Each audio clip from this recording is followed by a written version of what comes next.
बारामतीच्या विद्याप्रतिष्ठानच्या प्रांगणावरती खरं तर राज्याचे उपमुख्यमंत्री अजित पवार यांच्या पार्थिवाला अग्नी देण्यात आला आणि यानंतर काही महिला या ठिकाणी ज्या झालेल्या आहेत त्या भावूक झाल्याचं चित्र त्या ठिकाणी पाहायला मिळते। अनेक महिला या ठिकाणी आलेले। ताई, काय सांगाल, तुम्ही इथं आलाय, आज खरं तर लाडक्या नेत्याला पार्थिवाला त्यांच्या अग्नी देण्यात आलं, कसं बघताय? दादांनी खरं तर लाडक्या बहिणीसाठी एक लाडकी बहिणी योजनेचा लाडक्या बहिणी योजनेचा विषय याच्यात नाहीच आहे, पण दादांच्या नावात जो दम होता तो दम कुणाच्या नावात राहणार नाही। आणि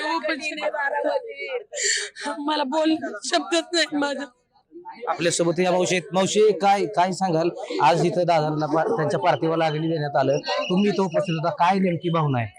माझं ऑपरेशन झालेलं आहे दादांमुळे, कॅन्सरचं पुण्यापर्यंत पाठवले दादांनी मला।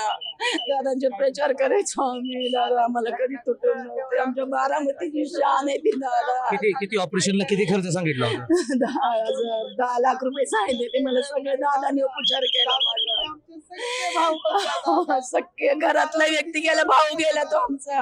राष्ट्रीय मराठा संघटना अध्यक्ष दत्ताजीराव देसाई काय परिस्थिती तुम्ही इथं आलाय? परिस्थिती अशी आहे की दादा हा आधुनिक काळातला संभाजी महाराज होता। महाराष्ट्रात रोखटोक बोलणारा आणि समाजाला न्याय देणारा एकमेव नेकजात मराठा होता। संभाजी महाराजांचा पुनर्जन्म म्हटला तरी चुकीचं होणार नाही। सत्यासाठी झगडणारा आणि पक्षापेक्षाही पलीकडे जाऊन सामान्य माणसाच्या हिताची जपणूक करणारा दादा आज भाजपनं गेलाय। त्यामुळे राष्ट्रवादी काँग्रेसचा राज्याचा सचिव म्हणून आणि राष्ट्रीय मराठा संघटनेचा अध्यक्ष म्हणून मी त्यांना श्रद्धांजली वाहतोय। दादा सारखा नेता परत या महाराष्ट्रामध्ये होणार नाही। दे दान गीते सुरान अशी अवस्था आहे। दादाला घातपात करून मारला ही वस्तुस्थिती आहे मित्रांनो।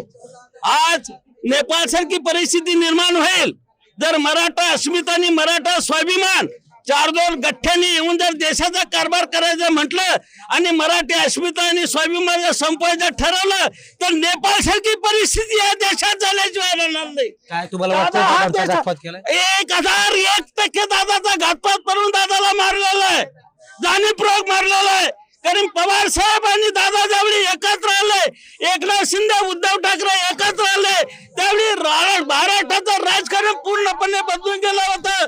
सामान्य माणसाच्या हिताची जपणूक करण्यासाठी ही मंडळी एकत्र आली होती आणि त्याला छेद देण्याचं काम अजूनही 20-25 वर्ष दादा हल्ला नसता, दादा निर्व्यसनी होता, दादा हा सुपारीचा खांड सुद्धा खाणारा नव्हता। सकाळी उठल्यानंतर संध्याकाळ बावळापर्यंत नव्हे, रात्री 11 वाजेत 18 ते 20 तास सतत काम करणारा महाराष्ट्राचा नेकजात दादा। दादाला मी आज ओळखत नाही। दादा ज्यावेळी कोल्हापूरला शिकायला आले होते त्यावेळेपासून मी दादांचा चाहता आहे। 1975 पासून दादानी मी एकत्र होतो आणि असा दादा आज आमच्यातनं गेला यावर आमचा विश्वास बसत नाही। दादा गेला नसता, दादाला घातपात करून अनाजी दत्तोच्या संस्कृतीने संपवलेला आहे माझा आरोप आहे। मराठा संघटनेचा राष्ट्रीय अध्यक्ष म्हणून आज मी जाहीर मीडियाला सांगतोय, काय करायचं ते आमचं करा, पण नेपाळ सारखी यादवी माजल्याशिवाय मी राहणार नाही। दादाच्या घातपाताचा पूर्ण खुलासा झाल्याशिवाय महाराष्ट्राची जनता आता स्वस्थ बसणार नाही, हे जाहीरपणाने आज मी इथं सांगतोय। काय तुमची मागणी काय असणार आहे? माझी मागणी एकच आहे, संपूर्ण दादा मुंबईत निघाल्यानंतर 2 दिवसापूर्वीपासून तर संपूर्ण केलं पाहिजे। गेल्या हप्ताभरातलं पिंपरी चिंचवडची निवडणूक झाल्यापासून दादा त्यांच्या ह्याच्यावर होते, दादांच्यावर पारख होती, दादांना सगळ्या बाजूने अडचणी त्यांनाचं षडयंत्र चालू होतं।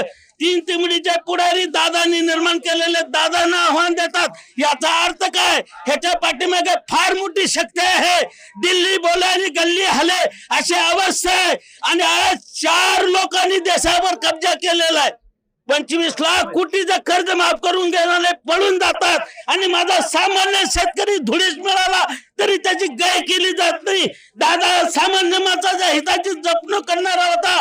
दादासाठी आम्ही प्राणाची बाजी लावू, पण दादाच्या आत्म्याला शांती मिळाल्याशिवाय आम्ही स्वस्थ बसणार नाही। तर दादा शाहू फुले आंबेडकरांचे विचार बांधणारे होते, काय एक कार्यकर्ता म्हणून काय पुढची भूमिका असणार आहे? कशा पद्धतीने दादांचा वारसा पुढे भूमिका असणार आहे? दादाचा विचार गल्लीपासून दिल्लीपर्यंत पोहोचवायचं काम मी करणार आहे। आज दिल्लीत सुद्धा 5 लाख मराठी कुटुंब आहेत। दिल्लीचं राजकारण सुद्धा, दिल्लीचा 7-12 सुद्धा मराठी माणसाच्या नावावर आहे। अटकेपासून कटकापर्यंत झेंडा लावणारा मराठी माणूस सजासजी नेता नव्हता. संभाजी महाराजांचा पुनर्जन्म म्हणजे अजित दादा होता आमचा. कुणालाही मेचन नव्हता. दादा कधी झुकला नाही, दादा कधी मातला नाही, दादा सामान्य माणसाची नाळ सोडून कधी बाजूला गेला नाही.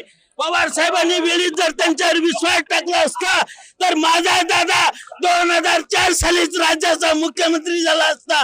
दादाचं स्वप्न होतं मुख्यमंत्री व्हायचं. दादा यशवंतराव चव्हाणांच्या नंतर दिल्लीवर मात करणारा होता. दिल्लीला भीती फक्त दादाची होती. पवार साहेबांचं वय झालं, पवार साहेबांना दुर्लक्षित केलं जात होतं, पण दादा एकच नजर होता, माझ्या महाराष्ट्राची अस्मिता आणि स्वाभिमान. आज दादा गेलाय, दादा गेला नाही, पण दादाचा विचार शेवटच्या श्वासापर्यंत मिटकाल्याशिवाय राहणार नाही. खरं तर हे दादा ज्यावेळी बाहेर होतं आले, कार्यकर्त्यांच्या भावना ह्या आक्रमक आहेत. खरं तर अजित पवारांचा घातपात झाल्याचा आरोप देखील त्यांच्याकडून केला जातोय. खरं तर ही सगळी कृपा दिल्लीची आहे आणि दिल्लीच्या नेत्यांकडून असा प्रकार केल्याचा आरोप खरं तर त्यांच्याकडून केला जातोय. आणि अजित पवारांचा उल्लेख त्यांनी छत्रपती संभाजी महाराजांच्या सोबत केला. अजित पवार म्हणजे छत्रपती संभाजी महाराजांचा अवतारच म्हणावा लागेल असा उल्लेख देखील त्यांच्याकडून करण्यात आला.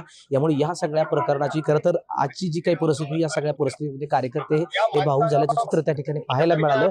मात्र हे जे काही कार्यकर्ते आहेत, त्या कार्यकर्त्यांनी आता मागणी केली की अजित पवारांचा घात ज्या दिल्लीच्या तख्तानं केलाय, या सगळ्या प्रकरणाची इत्यंभूत चौकशी होणार का, आणि सकल मराठी माणूस हा पवार कुटुंबाच्या पाठीशी आपण ठामपणे राहणार असल्याचं त्या ठिकाणी सांगितलं. आणि कार्यकर्ते या ठिकाणी भावूक झाल्याचं चित्र पाहायला मिळालं.